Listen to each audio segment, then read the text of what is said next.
Bijouterie Santia, mividy volamena. Galerie Arena Antanmena, box 15 sy box 37. Sardine Atlantique, ilay sardine miaraka tsara amin'ny sakafo tianao rehetra. Sardine Atlantique, manolotra anao ny le Jite. Aza matahotra, vetivety ireo tasio dia afaka. Alona fotsiny, tsy mila mikosika be intsony. Tena mora madio ny lamba, manitra sady tsy manimba tanana ny vovon-tsavony S23. Matezatol manolotra anao ireo entana azo antoka sy mora indrindra ho aminy. Tôle ondulé, galvabac, tuile siam, amin'ny loko sy rehefa izay tiavanao azy. Matezatol ho amin'ny fanorenana maharitra sy mateza amin'ny vidiny tena mirary. 20 taona mihoatra ve ianao? Maniry ianao vaksiny miaro amin'ny coronavirus? Aza misalasala azy. Manatona avy hatrany ireo toerana voatokana anaovana vaksiny any amin'ny faritra sy distrika misy anao na mbola tsy nisoratra anarana azy. Mitondra kara-panondro, tongava fa tombotsoa anao sy ny ankohonanao ary ny manodidina anao ny fahavitanao vaksiny. Vaksiny mahomby sy azo antoka ny ampiasaina eto amin'ny firenetsika. Misy ipiremina doly zay aleandrangà tanantsirabe tamaga majoanga mpampianatra betraikeva satrara dokotera professeur magistrat. Investissez dans une valeur sûre. Uprime manolotra anao ny le Jite.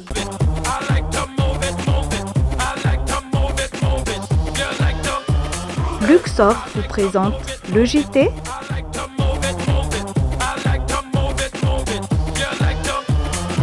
Ushuaïa, nouveau déodorant compressé, vous présente le Jite. De fleurs d'oranger pour une efficacité 48 heures. Nouveau déodorant compressé Ushuaïa. Université SM, une des grandes universités à Madagascar. Université SM manolotra anao ny le Jite. Université SM, dignité, créativité, qualité. Madio lalandava miaraka amin'ny l'art. Cool.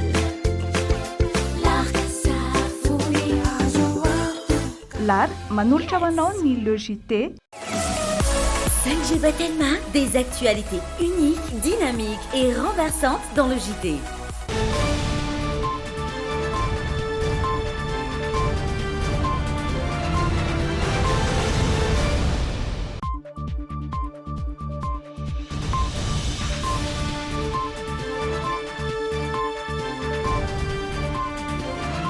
Takariva ny sabotsy faharoapolo ny volana novambra taona 2024.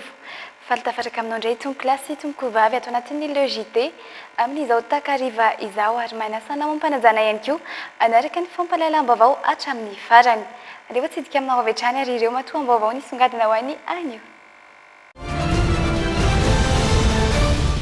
Efa manomboka ny fanomanana ny fiatriana ny fifidianana amin'ny taona 2024. Nivoaka omaly ny anarana roa ameny ny isa sivy anireo andrafitra ny seni. Waray maso ny fiakaran'ny vidin'entana fampiasa amin'ny andavanandro eto andrenivohitra. Sazienzana nomeny ireo manararoatra amin'izany. Mahery ny 20 no lavon'ny Covid-19 tao Maurice tamin'ity herinandro ity. Ny hitatra ho adiny 5 ny anaovan'ny fiara matanjaka ny lalana mampitohana Antsirabe sy Miandrivazy noho ny aratsindalana.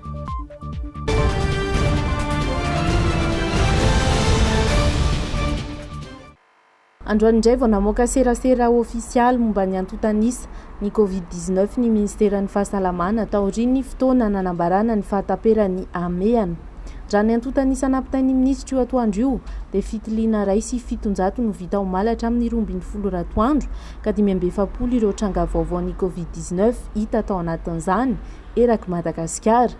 Tao vakina karatra ny 330 amin'ireo manana tranga enina vaovao i Fianarantsoa, 4 ao Morondava, olona iray no voamarina eto Antananarivo ary iray hafa avy any Taolaniaro. 4 ao anatin'ireo marary ireo dia mampiseho fahasarotany sorotsaretina avokoa raha ny fanazavana. Tsy misy kosa ny fahafatesana amin'ny fandray amin'ny Covid-19 aloha.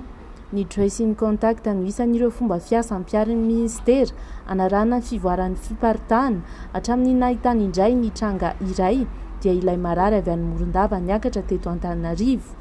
Roa herinandro lasa izay dia nisy olona pozitiva teto Antananarivo atao anatin'izay coronavirus pozitiva teto Antananarivo izay dia fanao isaky ka pozitiva no mijerina teo ka index na hoe iza no olona izay namindra tamin'ny olona io dia vokatr'izay fanadihadian'izay nahafantarina fa tany Morondava io olona io no nanao vakansa teto Antananarivo.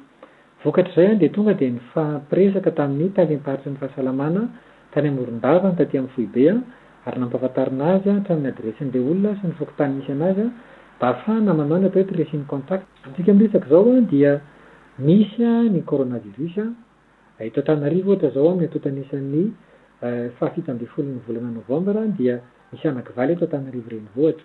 Rejeritsika ohatra ny fianarantsoa mahita anankidintsika ao anatin'izany any Morondava dia mbola ao anatin'izay fanaovana tracing contact zay namafisy ny ministra ny fisian'ny fanakatonan'ireo sekoly tao Morondava mandritra ny 15 andro.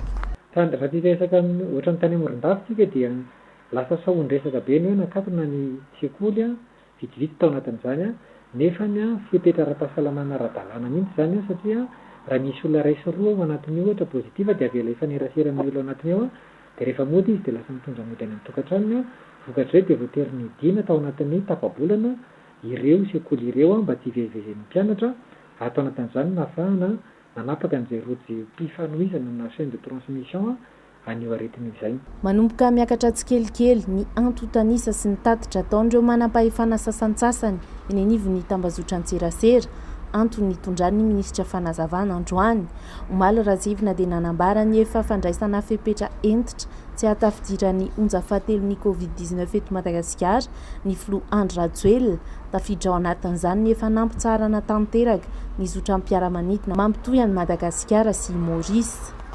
Ho an'ny vavaon'ny covid-19 kosa indray mahery ny 20 no lavon'ny ity valana aretina ity tao Maurice tao anatin'ny herinandro izay nareketana tranga marobe ihany koa tany an-toerana araka ny tatitra voaray.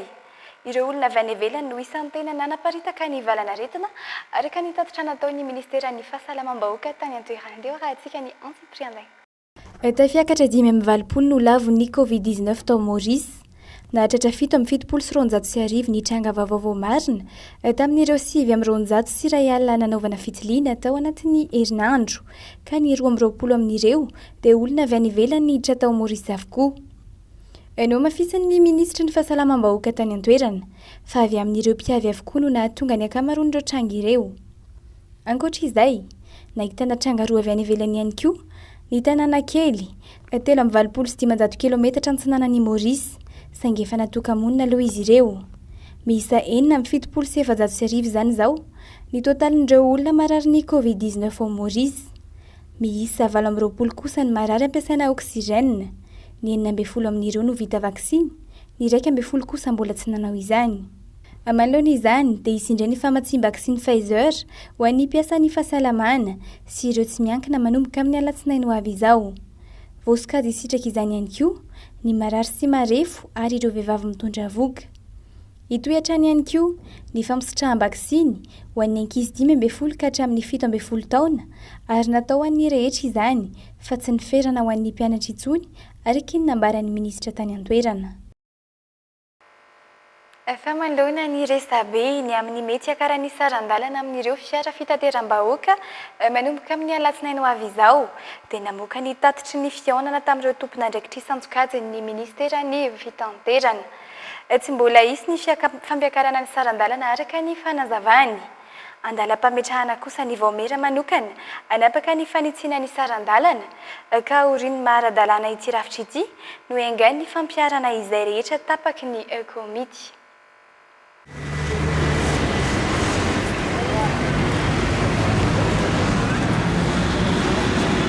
Tsy mbola hiakatra ny sarandalana manomboka amin'ny alatsinainy ho avy izao raha ny tapaka nandritra ny fihaonan'ny mpitatitra sy ny ministera ny fitaterana omaly. Ny komity manokana izay mbola ho atsangana isana ny fantsiana ny sarandalana ihany no nambaran'ny ministra Tinka Roberto fa anana fahefana anapaka ny fantsiana izay sarandalana izay.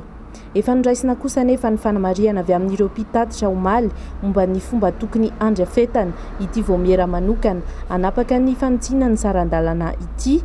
Isan'ny voakasika ao anatin'ny fandinian'izany ny ATT, ny DGSR, ny fikambanan'ireo trano-piatohany, ny ministeran'ny asa vaventy, ny ministeran'ny varotra, ny solotenan'ny OMH sy ny solotenan'ireo mpanjifa. Andrasana tsy ho ela ny fivoahan'ny volavolan-dalàna mamaritra ny fitsanganan'ny komity manokana izay afaka hiasa avy hatrany aorian'ny fankatoavana. Manentan'ireo mpanjifa mba tsy hiaino ireo tsao mahakasika ny fiakaran'ny sarandalana aorian'ny 20 Novembre 2020 izao ny ministera entan'izy ireo ihany koa ny tokony ampandrenesana avy hatrany tompona andraikitra raha misy mpitatitra mampiakatra ny sarandalana mialohan'ny ivoany fanapaha-kevitry ny komity manokana izay ho atsangana. Afa lafim-baovao hafa kosa indray anaramaso ireo tsena lehibe eto an-drenivohitra amin'ny fampiakarana ny vidin'entana mihoatra ny tena izy ny fanjakana manomboka amin'ny herinandro amin'ny alalan'ny ministeran'ny varotra sy ny fanjifana. Tsy tokony isy entana amidy ambony sarany tokony ho izy intsony raha mbola entana ilain'ny mponina amin'ny andavanandro hoy ny tale jeneraly ny varotra. Omena sazienjana izay mpivarotra tratra manao izany aorian'ny fampahafantarana izay natao tamin'ny alalan'ny fidinany fotony androany. Dia raha antsika ny ansiprian'izay. Nidina ifotony teny amin'ny pavillon Analakely ny tompona andraikitra ao amin'ny ministeran'ny varotra androany. Nojerena avokoa ny mahara-dalàna ny manodidina ny entana varotan'ireo mpivarotra tetỳ an-toerana. Saika tsy nanoratra ny saran'entana amidiny avokoa ny ankamaroan'ireo mpivarotra ankoatra ny tsy fananana ireo taratasy ara-dalàna manamarina ny fiavian'ny entana sy ny fe-potoana tsy ahafahana manjifa izany intsony. Isy ny fanaraha-maso akaiky ny fampiarana ny vidin'entana tena izy amin'ireo tsena eto Antananarivo manomboka amin'ny herinandro hoy ny ministera manoloana ny fidanga ny vidim-piainana mampitaraina ny mpanjifa amin'izao fotoana. Mampitianao sikroroty dia manome zany zay eninjato sy roa arivo zany ny kilao ny tamatama dia tsy tokony hivarotra na mihoatra fitonjato sy roa arivo. Fitonjato sy roa?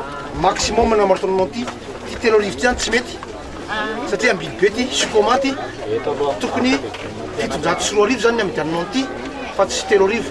Dia ahoana raha ohatra tsy ampilanja foana amin'ny hekitara? Ka tsy ampilanja manao réclamation ianao dia anjarana indray manao contrôle an'izay réclamation zay. Frais ahoana? Zay aloha zany teneniko anao fa efa ho any amin'ity zay a tsy maintsy midiny ty. Zay ny laina an'ity hoe aiza mariny ty olona ty hitanao ato sa mato sao tsisy nelsary io le aria farany ambany be ary. Araka ny fitarainan'ireo mpivarotra nefa ny fiakarana mihoapapana avy eny amin'ireo mpambongady akana entana no mahatonga ny fiakaram-bidy amin'ny vokatra sy ny entana ilaina amin'ny andavanandro na ny PPN. Mampiakatra ny masokarenan'izy ireo ankoatr'izay ny sarandalana hitondrana ny entana ihany koa.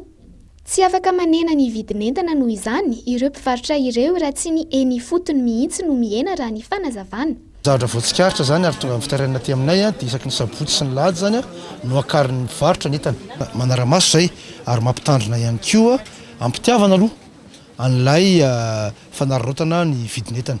Ny jerinety zany amin'izao fotoana izao dia karazana sensibilisation zany hoe fanentanana ny olona anara-dalàna. Tokony ho ara-drary ny tombom-barotra alain'ny mpivarotra araka ny nambaran'ny tale jeneraly ny varotra.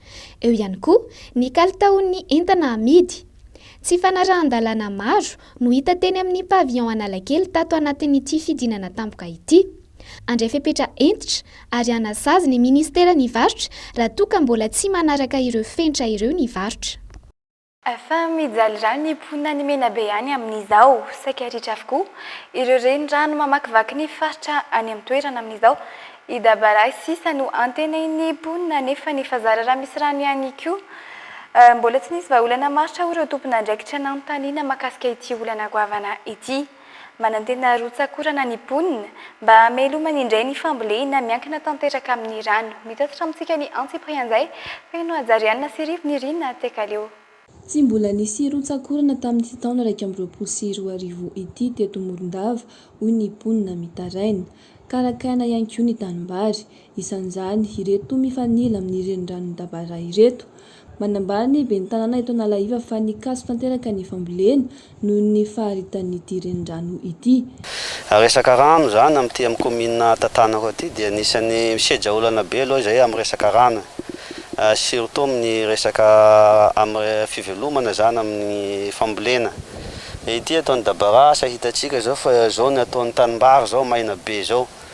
Dia io zany olana anay aty satria raha resaka hoe fivelomana moa zany aty amin'ny faritra Menabe aty dia tsy teny laha tsy hoe dabara Siranala. Nefa zao ny ataon'ny dabara Siranala maty dia dabara zao ny sisa mba nanantenainy vahoaka zany. Nefa ty ataon'ny dabara taloha zao izy io mbola tamin'ny sikomanandeha dia mbola niaina tsara ny rano zahay taty amin'ny tapany komina Analaiva.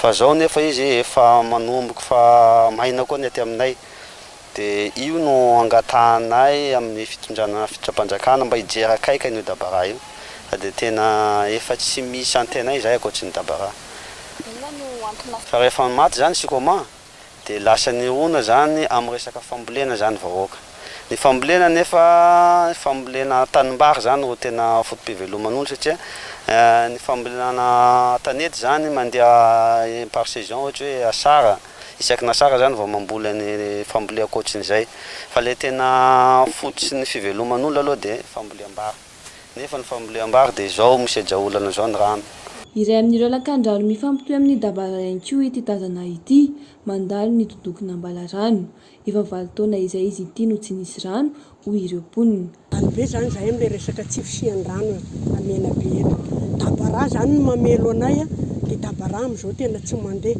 nefa io no mba fiainan'ny tatsaha madinika aty io zany dia hoe eo moa zany le tsy fisian'le orana dia eo koa zany amin'le fahazahoako azy zany dia ohatrany hoe voalohany dia hoe le tsy fisian'ny orana dia io moa zany magnampy bebe kokoa amin'le rano mandeha dia le canal le avy amin'ny dabaragna mihitsy zany tena tsy mahatakatra aminay aty nanofoka an'izay amin'ny resaka fambolena ny vokatra amin'izay amin'ny fambolena moa dia tsy misy fambolena maty izay zavatra izao maty aby ny zava-maniry rehetra ahitana mponina manodidina ny 7 hetsy eto amin'ny faritra Menabe ny 12 faingo 4 isanjaton'ny mponina ihany nefa no misitraka rano fisotro madio taraiky ary sahirana amin'ny fampandrosoana ny distrikan'ny Manja raha ny fanazavana toy izao ary ny valiteny nomeny ny talen'ny kabinetra eo anivon'ny ministeran'ny rano sy ny talem-paritry ny rano eto Menabe manoloana izany olan'ny rano izany efa miezaka ny fitondram-panjakana efa miezaka ny ministera maro ireo fotodrafitrasa mino fa tsy azoko atsaina eto daholo le izy satria maro be ireo problema ny rano eto Madagasikara amin'izao fa efa miezaka mihitsy ny ministera zany manatanteraka miezaka résoudre ny problema rehetrarehetra makasika ny rano eto Madagasikara vahaolana maharitra mikasika ny ahitany io moa zany iraisany ety amin'ny faritra atsimo fa mitovy amin'ny rehetra ihany angamba moa dia misy hoe vahaolana tena horaisina spécial voatokana zany fa tsy misy afa-tsy ny fiarovana zay ihany vahaolana maharitra ho an'ny ahitany zany tsy misy afa-tsy ny fiarovana ny sandrika sy ny fialana amin'ny doro-tanety sy ny fietsehan'ny rehetra amin'ny resaka fambolekazo sy izay azo ny fambolena rehetra afaka atao zany amin'ny reboisement zany tiako tenenina kaiky nisy ny fivoriana ho an'ny rano fanadiovana sy fidiovana natao teto Morondava nandinihana ireo vahaolana mahakasika izany sy ny lesoka mbola mitoetra olana iray mifandray amin'izany ankiony fa simban'ny tontolo iainana saika ahitana firetana avokoa ny sisin-dalana manamorona ny lalam-pirenena miazo any Miandrova sy ny miazo any Morondava Afin niparitaka ny maloto tesy amin'ny WC public teo amin'ny fokotany Anosato Andrefana tiany sy ny lamba ny lakan-drano raha nambaran'ireo mpikarakara ny trano fivoahana izay no antony naparitaka ny maloto avy ao mitarena ireo mponina satria tsy vao androany no nisy fiparitahana maloto tahaka izao avy amin'ny trano fivoahana io hitasitra amintsika ny andindin'izay ny aina rasolarimanana sy anjara kotonoray mitaraina ny mponina eny amin'ny fokotany Anosato Andrefana fa miparitaka eny atokotanin'izy ireo ny maloto avy ao amina toeram-pivoahana ho an'ny daholobe miorina tsy lavitra eo androany tokony ho tamin'ny lera fisakafoana no nitobaka ny maloto avy ao amin'ny WC public eo Anosato Andrefana io tsy vao androany anefa no nisy tranga tahaka izany fa saika isan-kerinandro raha ny fanazavan'ireo mponina lasa le tay ho azy mandeha direct amin'izao zao le izy zao tsisy réglé antsony videna vely ataisa atahoana fa tonga dia mandeha nefa le izy makarary le fofony be dia be ny lamara reto amin'ny toerana ity na ambany ana raha marary ara-tandrona nahary be zao amin'ny firy zao mandeha ny taindry zareo dia io mivoaka fotsiny io izy io dia ohatr'izany dia atsona moa izy dia ohatran'izy koatra tsy mety manadio izy izay honda dia avy nanadio anazy ao ambany zao misy raha bebe fantitra be miperaka ao ambany eo mandalo eo amin'ny lavatrano eo varavarambe le maloto marary izy Ho an'ny androany dia tsetsy ny lamba ilay lakan-drano fivoahan'ny maloto tao amin'ity toeram-pivoahana ity. Nitobaka ary tonga tamin'ireo tanàna manodidina izany. Nanambara ny tompon'andraikitra misahana ity WC publika ity fa isaky ny alina hatrany izy ireo vao manadio ny tatatra itobian'ny maloto. Androany vaky atoandro ity fantsona ity. Redalina nisaoty izany tsy fananinay fa sendrany tsy napoziny izay ary izay raha teo pisakafoanana no niakatra le rano ka le rano niakatra nakany amin'ny bloka le rano dia nisy lamba tsentsina tao amin'ny tato velany dia iny no sikirinay dia izay natonga an'le rano miparitaka nakany andry zareo. Zahay vao tamin'ny 17 no nanao dalina dia tokony amin'ny 17 indray izay manao amin'ity nefa ilay izy a 17 andavanandro tokony androany izany izay nanao an'le dalina. Nefa ilay izy tsy possible hoe izy saoty sahady, tsy possible hoe izy saoty ilay izy fa ny dalinanay ao ambanin'ny tranony zareo ary zareo manana WC direct dia mandalo amin'ny tatatra nay daholo ny maloto rehetrarehetra. Efa nakarina teny amin'ny fokotany mihitsy ny raharaha kanefa tsy nahazoana valiny mahafa-po raha ny fanazavana ihany. Taorian'izay nanamboatra ny lakan-drano manakaiky ny tranon'izy ireo ireto mponina ireto kanefa nolazain'ny eo anivon'ny BMH indray fa mila fahazon-dalana manokana vao afaka mikitika izany izy ireo. Fafanomanana ny fiatriana ny fifidianana ho tanterahana afaka roa taona avy hatrany no isantarantsika ny fampahalalam-baovao an'ity takariva ity. Navoaka ny fiadidian'ny Repoblika Omaly ny anarana roa amen'ny isa 5 ao anatin'ireo andrafitra ny seny vao metra-pirenena Maly eo tena misahana ny fifidianana. Notendren'ny filoham-pirenena tao anatin'izany i Dame Randrianarse Dorita Farsen. Natolotry ny fitsarana avy momba ny lalam-panorenana kosa i Randrianarivina Antoine Natiana ifanomezan-tsoa. Ankilan'izay dia isan'ny nitondra fanamariana amin'ny tokony anitsiana ny lalàna ampifehy fifidianana isorohana ny mety ho savorovoro amin'ny fifidianana ho tanterahina amin'ny taona 2024 ny avy eo anivon'ny vondrona Eoropeanina. Ny andindin'izay tateriny rindra tahiry sy antsara kotsonivrainy. Ny fatoan'ny fifanankalozana ny arahan'ny vondrona Eoropeana tamin'ny filoham-pirenena Omaly teny Avilo tao anatin'ny dinika politika ny fanarenana ara-toekarena sy ny sosialim-bahoaka eto Madagasikara.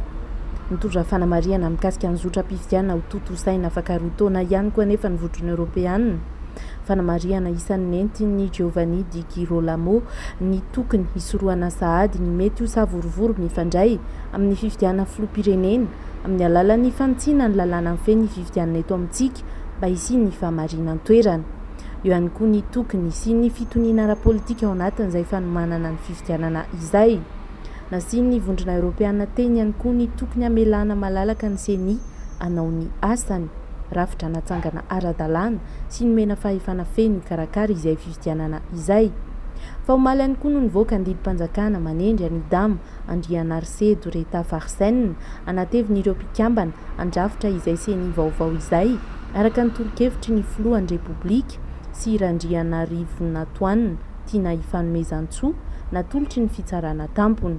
Feno sivy araka izany ireo mpikambana vaovao iantoka indray ny fampandehanana ny vomera maleo teny misahana ny fifidianana ato anatin'ny fehim-potoana manaraka. Ny faran'ny volana Oktobra lasa teo Ratsehivina no efa nanendry ireo solotenany ny teo anivon'ny antenimera-pirenena sy ny antenimera-ndoolona ny fitsarana avy momba lalam-pandrenany no lavitry ny mpisolo vava sy ny an'ny mpanao gazety ary ny avy amin'ny firaisamonim-pirenena izay manana solotena roa. Fa ratsy ny kalitao ny vokatra letrishit tamin'ity taona ity hoy ireo mpamboly no nitsy fanampin'ny rotsakorana. Mandidina ny 4,000 taona no fa nokasaina ho ahondrana ny ivelany araka ny fanazavany. Tsahivina fa nisokatra tamin'ny fomba ofisialy tamin'ny alarobia lasa teo ny tompiotazana letrishit any amin'ny faritra antsinanana iny. Mitatitra amintsika ny andindin'izay ny aina Rasolarmanana sy Anjara Kotonoraina.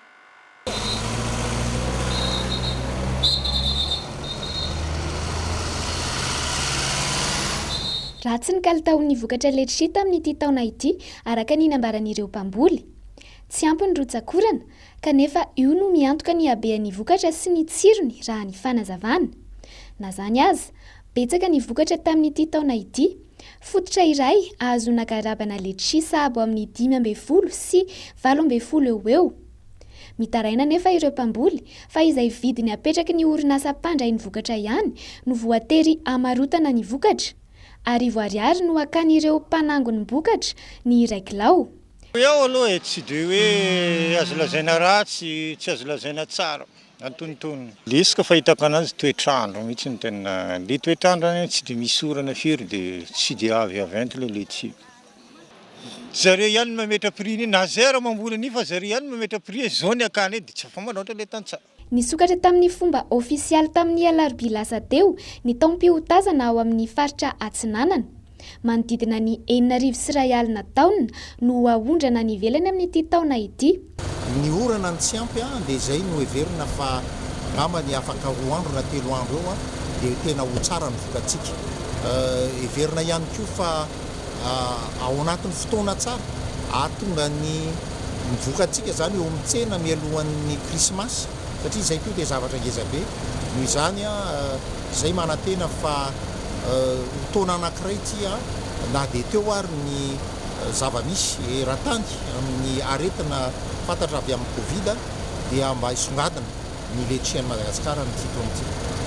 Efa tonga ho Toamasina ny sambo hitondra ny ampahany voalohany ho an'ny Eropa, afaka andro vitsivitsy kosa ho tonga indray ny faharoa. Fampandrara ara-basotra misandraka amina sehatra maro samihafa. Misy orinasa vaventy sy salantsala ny hatramin'ny madinika indrindra no samy nisedra krizy mafy nateraky ny Covid-19 avokoa. Misy no efa manomboka miarina tsy kelikely fa ihany koa ireo mbola mila fanampiana tanteraka vao afaka manao izany. Ivondrona amina hetsika iray araka izany ireo mpandrara ara-basotra manerana ny faritra 13 eto Madagasikara. Ifanampy sy hiaraka anarana ny toe-karena. Isan'izany, ireo mpisehatra eo anivon'ny fiompiana irony bitro géant irony, na ny fanafarana azy avy any ivelany, na ny sakafo entina mamelona azy, ary indrindra ny fahafahan'ny olona manjifa ireo bitro ireo, dia samy nahitana fahasarotana avokoa nandritra ny valanaretina Covid-19. Le mataminy Covid aloha zany voalohany izany tena iarahana lala samy impacté amin'ny sehatra rehetrarehetra. Dia anatin'ny resaka fiompiana bitro izay tena zay voalohany zany hoe tsy afaka manafatra bitro zany zay raha ohatra satria mila misolo le géniteur hoe mila renouvelena foana voalohany zany tsy afaka nanao an'izay. Ny faharoa resaka tsiny sahirana ny olona tanatin'le Covid sahirana amin'ny aretina sy ny tany dia somary tsy tena nandeha angambany satria samy miavo tena angamba izay ny lazaiko azy. Fa raha ny tontolo bitro indray nefa na resaka le fiompiana azy izy tena miankin-doha be amin'le resaka aretina satria amin'ny maha-fiompiana azy tsy hiasa barao zay na fa ny anay fiompiana eo dia mamana sakafo ny asanay dia resaka mitady sakafo zany somary nanahirina kely tamin'iny. Fanotanterahana tany Ambohibary Moramanga tamin'ny alakamisy lasa teo ny fanokafana ny taom-panarenana ny tontolo iainana sy ny fambolekazo ataon'ny orinasa Sumitomo Corporation iray amin'ireo mpampiasa vola goavana indrindra eto Madagasikara.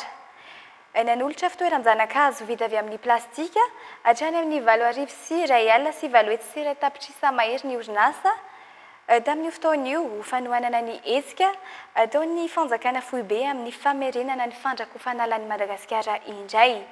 Ny fikambanana Mamafisoa no anatanteraka ny zanakazo amin'ireo fitaovana ireo. Ny taona 2024 no efa nanao fanohanana tahaka izao izy ireo mba ho fanampiana ny fanamorana ny famokaran'ireo tantsaha ireo zanakazo simba tanteraka izay tetika asa notantan'ny ONG Mamafisoa sy ny JICA. Faharotika tanteraka ny lalana manoloana ny biraon'ny zandarmaria ao Analakninina any amin'ny lalam-pirenena fa 430 iny. Mito mandrapatonga ny miandry vazo ny faratsin-dalana. Noho izay arantsin-dalana izay hatrany dia lasa naharitra 5 ora no anaovany fiara matanjaka ny lalana mampitohy ny Antsirabe sy miandry vazo. Mitaraina manoloana ity faratsin-dalana ity ireo mpitatitra araka izany. Ndeha hoarahantsika ny Antsiprianzay. Kisilasila potika tanteraka ity lalam-pirenena fa 430 ity. Manomboka ratsy ny lalana manodidina ny 20 kilometatra alohan'ny idirana ny miandry vazo, ny ao Ankilizato sy ny lalana mamakivaky ny tanànan'ny Dabolava. Mitombo ny fandaniana ataon'ireo mpitatitra amin'ny fikojakojana ny lalana vokatra izany raha ny fitaranan'izy ireo. Ny olana ny mpitatitra amin'ity lalana ity manko dia eo miala ny miandry vazo mandrapatonga Dabolava. Eo zany tena olana ho anay mpitatitra satria tena mitombo ny atraité am'izao tsika miteny zao tombo ny atraité satria le fotoana koa enjehana koa le fotoana zany nenay zany miala ny Antananarivo amin'ny enina de mila tonga tsy alina be le olona ka tsy maintsy mandeha lera normal kanefa am'izay fotoana zay dia tapaka ny resort matetika tapaka resort ny tobile zay ny matetika panipanina mazo anay megny ny pneu moa efa tsy tenena ntsony vaky le pneu satria tratran'le lavadavaka de tsy maharitra ntsony le pneu. Manantena fandraisana andraikitra avy amin'ny fanjakana ireo mpampiasa lalana atahorana raha toy ny fandalovana amin'ireo lalan-dratsy rehefa alina ny andro. Mbola tsy tonga eo am-pelatanan'ny faritra ny famatsiam-bola avy amin'ny fanjakana ho an'ny fampandrosoana ny faritra ho an'ny taona 2024. Nda hivadika lafim-baovao hafa kosa indray isika. Lahara-pahameana eo anivon'ny toeram-pitsaboana ny aroloza amin'ny fiparitahan'ny otrikaretina avy amin'ireo fitaovana avy nampiasaina. Tsara ho fantatry ny mpiasan'ny fahasalamana ny fomba fitantanana ny fako ialana amin'ny loza tobim-pahasalamana sivy avy eo amin'ny faritry Menabe no nametrahana kabone sy toeram-pidiovana ho fampitsitrahana zo hisitraka rano adio sy hidiovan'ny mpisitraka tolotra ara-pahasalamana. Sakaizany oaritra no etsoana azy ireo ankehitriny rehefa vokatry ny tetikasa fampivoarana nataony fandaharana asa USAID Access mitatitra amintsika ny Ansiprianzay feno azariana sy rivinirina tekaleo. Fototry ny fahasalamana azo antoka ny miaina ao anatin'ny tontolo madio. Tsarizary ity tobim-pahasalamana ity teo aloha noho ny tsy visian'ny rano fisotro madio. Olana ihany koa teo aloha ny tsy fahafezana ny fomba fikirakirana ny fako izay mety ampidi-doza araka ny fanazavana nomen'ny chef CSB miasa eto amin'ity tobim-pahasalamana Ananalaiva ity ato amin'ny distrikan'ny Morondava. Amin'ny mpiasa fahasalamana dia misy fako kirakirainy eto, misy karazany telo dia ao ny atao hoe fako tsotra mitovy amin'ny fako an-trano zany taratasy fomba-panafody reny ohatra dia misy koa nefa le hoe désinfection na fako mampidi-doza zay hoe tena raha mikasika an'iny na ny personnel na ny vahoany client ny olo zay mamonjy ny tobim-pahasalamana ity dia mety ampidi-doza. Eo koa le fako maranitra reny dia akoatra azafady karazany efatra dia misy koa ny fako likida zany dia se likida moa fiteny azy rano reny. Tamin'ny taloha zany tena tsy mbola niainay ny fitantanana ny fako fa noho izay fiaraha-miasa amin'ny mpiara-miombon'antoko izay satria mpiara-miombon'antoko amin'ny USAID Access sy ministère ny fahasalamana dia nampiofana ny mpiasan'ny fahasalamana izy mpiasan'ny fahasalamana maromaro. Iray amin'ireo CSB 2006 niasan'ny fandaran'asa Access fa tsy an'ny vahoaka Amerikana amin'ny alalan'ny USAID ity tobim-pahasalamana ity. Nametrahana foto-drafitrasa mamaly ny etaetan'ny mponina indrindra ireo mpisitraka tolotra ara-pahasalamana ny toeram-pitsaboana. Nandalo fiofanana ihany koa ireo mpiasan'ny fahasalamana avy amin'ity fandaran'asa ity hatrany.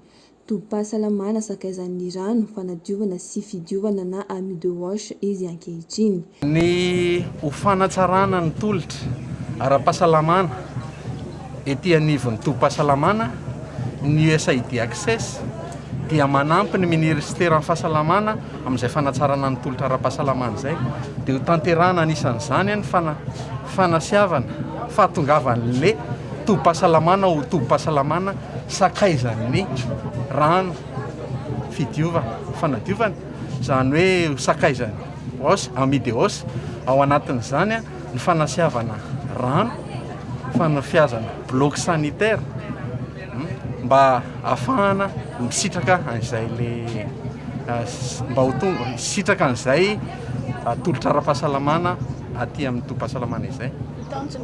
Raha ny fanatanterahana reo sivy reo aloha zany zao mitonga sakaizany oasy aty amin'ny faritra Menabe fa ny USAID Access dia miasa atao aty Menabe dia amin'ny distrika anankidimy dia ny tato amin'ny distrikan'ny Morondava sy Mahabo aloha ireo sivy ireo fa mbola hitatra zany any amin'ireo distrika anankitelo ambiny zany hoe fandroso tany amin'ny fampiofanana efa nindroso tany amin'ny fanamboarana ny fotodrafitra azy fa mandalana ao anatin'ny dingana rehefa tonga ny fanaovana ny tombana hoe tanteraka le tratra le tanjona rehetrarehetra dia atonga ho toba-pahasalamana sakaizany ho asy le toba-pahasalamana. Nomena mari-pakasitrahana ary nasiana takela fanamariana fasakaizan'ny rano fanadiovana sy fidiovana ireo toba-pahasalamana sivy.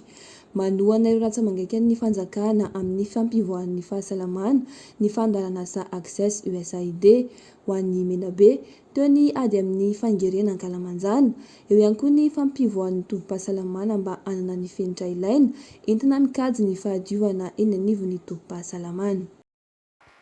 Fa ny faran'andro any indray ny hetsika foarle no karakarain'ny canal 720 satetsy amin'ny plaza Ampeflo nanomboka ny alakamisy lasa teo.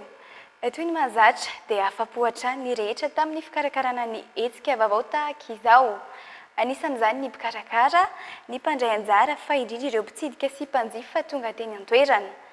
Laza tombony manokana ireo mpisehatra amin'ny lafin'ny famokarana ronono noho ny fisian'ny velan-kevitra arahana hevitra natolotra azy ireo nandritra ireo vanim-potoana ireo.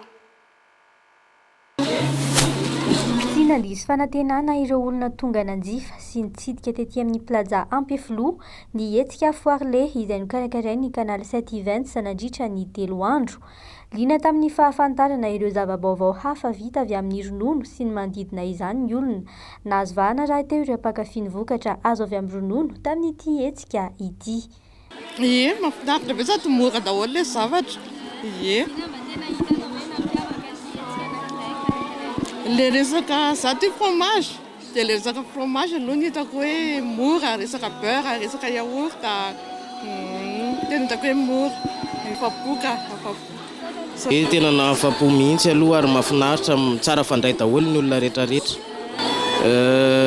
Hita nampiavaka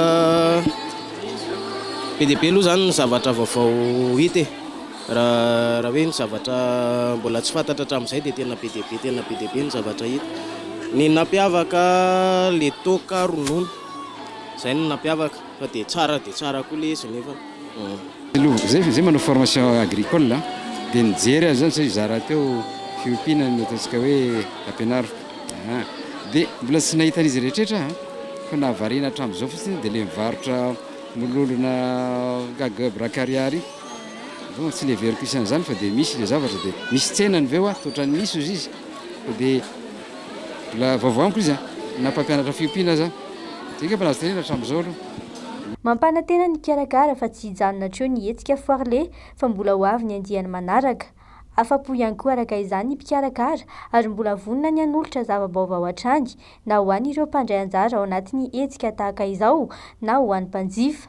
Anisany nampiavaka ny foarle nandritry ny hetsika ny famelabelaran-kevitra na fan'ireo mpisehatra eo amin'ny lafin'ny famokarana ronono na azo torohevitra amokarana ronono tsara kalitao. Ny foarle dia endrika varotra fampirantiana ireo entana vita avy amin'ny ronono na entana misy ronono amin'ny vokatra anaovana azy zany.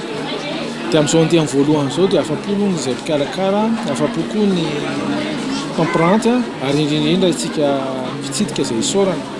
Fa raha andeha amin'ny voalohany ity hetsika ity dia efa mety tsara amin'ny fikarakarana. Ny mampiavaka an'ity hetsika ity zany dia eo amin'ny fanatsarana ny kalitaon'ny ronono sy ny fiompiana omby vavy be ronono izay nisy famelabelaran-kevitra natao teo. Io zany dia entina ao amin'ny anjarabiriky ny canal 720 ho fampandrosoana firenena izay voreniny matianina rehetra amin'ny sehatry ny ronono zany eto amin'ity foarle eto Ampeflo ity. Tsy miandry ela ny 5 sy ny 9 ary ny 17 ny volana Novembre ho avy izao dia ho tonto saina ety amin'ny plaza Ampeflo ny hetsika lifestyle ny tattoo iompana amin'ny tontolo ny fikojakojam-batana indray. Ahitana varotra fampiratiana, torohevitra ara-tsakafo sy ny kotrana, fanaovana tombo-kavatsa ary ireo karazana kojakoja momba ny kotrana rehetra. Fa nanomboka ho maly hariva ny rencontre du film court Madagascar andiany fa 40. Efa natomboka tamin'ny fotoana io ihany koa ny fifaninanana. Hita fa efa tena manomboka mivelatra hatrany ny fanatontosana horonan-tsary foeto amintsika ary mitombo ihany koa ireo liana sy manan-talenta amin'izany. tafiakatra 530 amin'izao anisan'ireo horonan-tsary voaray ny mpikarakara tamin'ity andiany fa 9 ity. Ny 12 tamin'ireo kosa no nosafidiana ho aseho. Ny fanampanazavaina mahakasika izay. Ireo mpifaninana tamin'ny compétition animation panafricaine no niatrika voalohan'ny fifaninanana nanokafana ny rencontre du film court Madagascar andiany fa 4 tetsy amin'ny IFM Analakely ny zoma 20 Novembre teo. Ny toy androany ny fifaninanana namoana ny sanganasan'ireo mpifaninana amin'ny compétition nationale sy ny compétition à chacun son cinéma. Ankoatr'ireo dia nisy ihany koa ny fitokanana hanovana ilay zaridaina manoloana ny lapantanana Analakely ho lasa zaridaina ny cinéma malagasy. Ametrahana ireo sanganasa ny mpanao cinéma malagasy nalaza hatramin'izay. Film maromaro no nisafidiana tamin'ity nahazo film tany amin'ny 7 tany zay dia 13 no aseho zany amin'ity taona ity. Fa ny zavatra tena zava-dehibe atao eto Antananarivo izay ho ataontsika ara-pitso maraina amin'ny 10 asabotsy amin'ny 10 eto amin'ny avenue de l'Indépendance eto amin'ny zaridaina eto dia zaridaina cinéma malagasy. Izany hoe le zaridaina en face ny commune io zany ho rebaptisena ho lasa hoe zaridaina cinéma malagasy dia misy sculpture en taille réelle na mpanao cinéma malagasy hatramin'izay zany no installeny eo dia ho jerena hoe izy reny olo reny inona ny zavatra ataony dia ny hanomboantsika anazy dia randrasana solo Ignacy. Aorian'izay dia mijery an'le horonan-tsariny Veriremby io no long métrage voalohany malagasy nitourné tamin'ny 16 mm izy io tamin'ny 1973. Mifarana amin'ny alatsinainy izao ny fanarahana ireo horonan-tsary ny mpifaninana amin'ny RFC andiany fa 4 eto Antananarivo. Mitohy an'i Sainte Marie kosa izany ny talata hatramin'ny zoma mba hanomezana fahafaham-po ireo mpankafy horonan-tsary rehetra manerana ny nosy. Ny mampiavaka kely an'ity andiany ity androany ka hatramin'ny latsinainy zany eto Antananarivo dia talata ka hatramin'ny zoma heriny any Sainte Marie. Ny anton'izany moa dia ezahana délocalisena amin'izay zany ny rencontre du film court manomboka zao mba mahazo ny anjarany koa ny olona any amin'ny toerana rehetra eraky Madagasikara. Mbola mitoy amin'ny rahampitso lahady ny fifaninana namoana ireo horonan-tsary ny mpifaninana amin'ny TRFC andiany fa 4 ity toy ny compétition fiction panafricaine izay ho tontosaina manomboka amin'ny 2 ratolakandro amin'ny IFM rahampitso. Ny compétition documentaire panafricaine kosa ny amin'ny alatsinainy amin'ny 2 ratolakandro ao amin'ny IFM hatrany izay samy afaka hatreny be sy ny maro avokoa ireo rehetra ireo. Qui déjà une fortune dans le commerce de la farine de manioc. Famamolavola ny olona iray ho tonga olombanina ny filozofia ho ny fanazavana ireo mpampianatra. Efa tafiditra anatin'ny kolotsaina malagasy ihany koa ny taranja filozofia araka ny nambaran'izy ireo.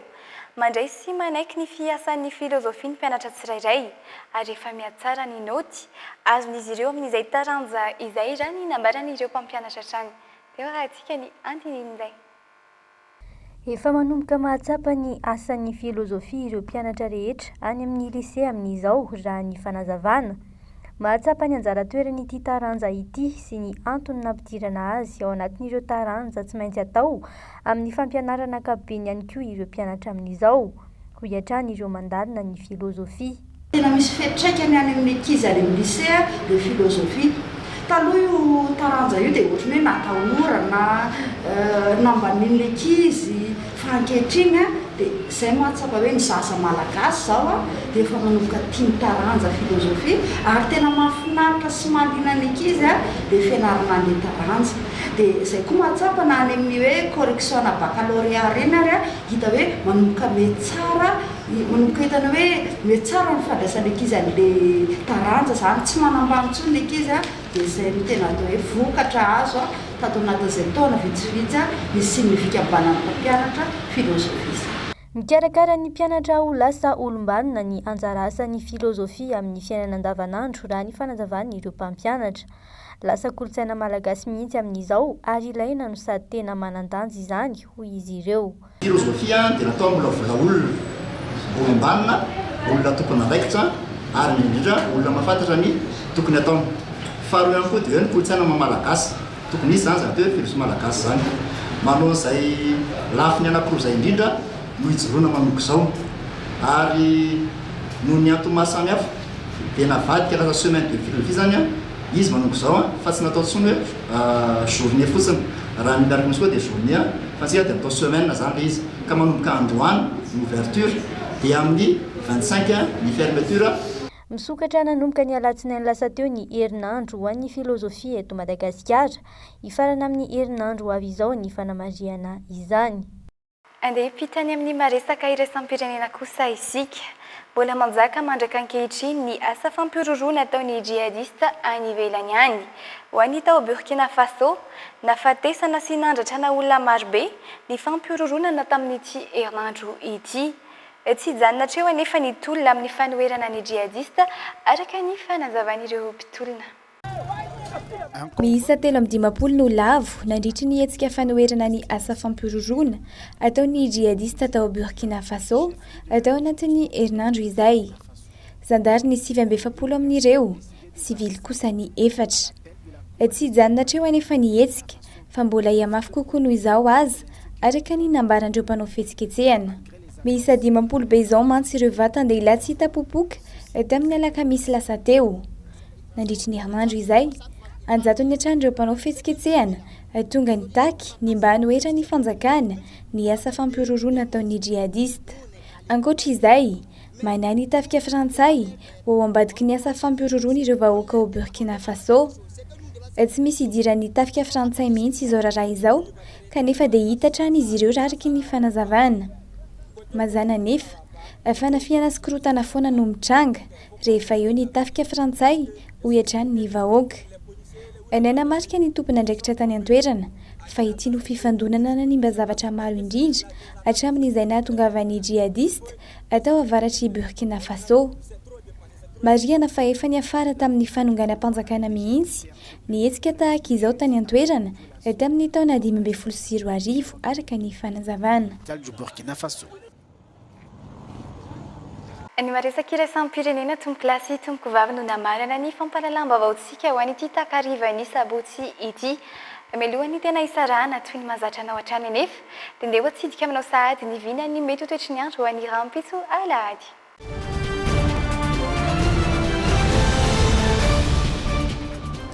Afana ny andro anidiana sy sava rahampitso saingy ahitana rotsakorana kosa ny any amin'ny faritra Antsiranana any ny maripana dia eo anelanelany 20 hatramin'ny 130 degré Celsius. Mila miomana amin'izay firotsan'ny oran'izay ihany koa ireo izay mipetraka any amin'ny faritra Sofia na izana zany dia afana ihany koa ny andro toy ireo faritra sasany manodidina azy ny any Boeny, Melaky sy Betsiboka. Ny maripana dia eo amin'ny 430 degré Celsius eo, ny ambony indrindra ilatsaka 20 izany. Ho an'ny faritra Analanjiro, faritra Atsinanana sy Alaotra Mangoro dia afana ihany koa ny andro ilatsaka kely ny maripana raha ao Alaotra Mangoro manokana 420 degré Celsius izany ary ho avy ny orana any an-toerana. Ny maripana ambony indrindra kosa dia ao Toamasina ao 130 degré Celsius. Ny toetrandro ankapobeny ho an'ireo faritra afovoan'ny Madagasikara toa ny Bongolava, Itasy sy Vakinankaratra ary Analamanga dia andrasana aloha izany ny firotsan'ny orana ny amin'ny fiafaran'ny tolakandro iny amin'ireo faritra efatra ireo.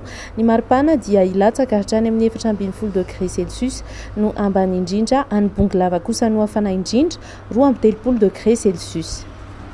Ho an'ireo faritra any amin'ny tapany atsimo atsinanan'ny nosy kosa indray toa ny Vatovavy, Fitovinany sy ny faritra Orombe dia afana aloha ny andro raha toa ho avy ihany koa ny orana ho an'Amoromania, Matsitra ambony sy atsimo Antsinanana. Ny maripana dia eo anelanelan'ny 30 degré Celsius eo sy any amin'ny 40 degré Celsius ihany.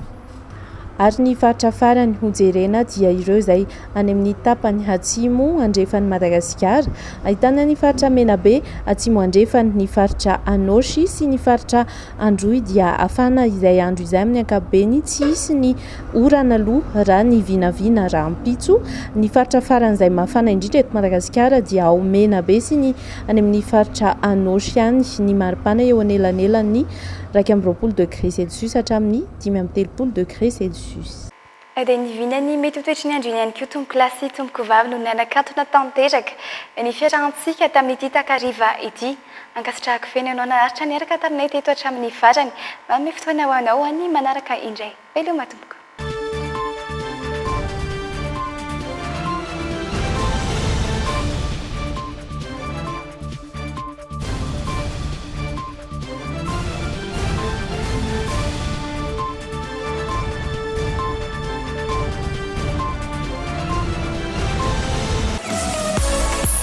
Tellement des actualités uniques, dynamiques et renversantes dans le JT. Sardine Atlantique, la sardine miaraka tsara amin'ny sakafo tianao rehetra. Sardine Atlantique, nanolotra anao teo ny le JT. Ushuaïa, nouveau déodorant compressé, vous a présenté le JT. De fleurs d'oranger pour une efficacité 48 heures. Nouveau déodorant compressé Ushuaïa. Université ASEM, une des grandes universités à Madagascar. Université ASEM, nanolotra anao teo ny le JT. Université ASEM, dignité, créativité, qualité.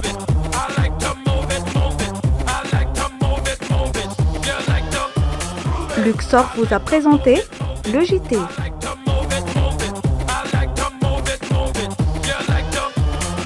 Sardine Liberator, nanolotra ho anao teo ny le JT. Sardine Liberator, les sardines nampitsiro tsara lavitra noho ny sardine rehetra. Liberator, une liberté de saveur. Miss Ipurima Dolce Aliandrangá, Tanantsirabe Tamaga Majuanga, Pampianatra Betraikefa, Satrara, Dokotera, Professeur, Magistrat. Investissez dans une valeur sûre. Uprime nanolotra anao teo ny le JT. Bijouterie Santia, mividy volamena. Galerie Arena Antanmen, box 15 sy box 37. Matezatol manolotra anao ireo entana azo antoka sy mora indrindra ho aminy. Tôle ondulé, galvabac, tuile siam, amin'ny luxe rehefa izay tiavanao azy. Matezatol ho amin'ny fanorenana maharitra sy mateza amin'ny vidiny tena mirary. Aza matahotra, vetivety ireo tasio dia afaka. Alona fotsiny, tsy mila mikosika be intsony. Tena mora madio ny lamba, manitra sady tsy manimba-tanana ny vovon-tsavony S23. Valombe folo taona mihoatra ve ianao? Maniry ianao vaksiny miaro amin'ny coronavirus? Aza misalasala ary manatona avy hatrany ireo toerana voatokana anaovana vaksiny any amin'ny faritra sy distrika misy anao na mbola tsy nisoratra anarana azy. Mitondra kara-panondro, tongava fa tombontsoa anao sy ny ankohonanao ary ny manodidina anao ny fahavitanao vaksiny. Vaksiny mahomby sy azo antoka ny ampiasaina eto amin'ny firenetsika.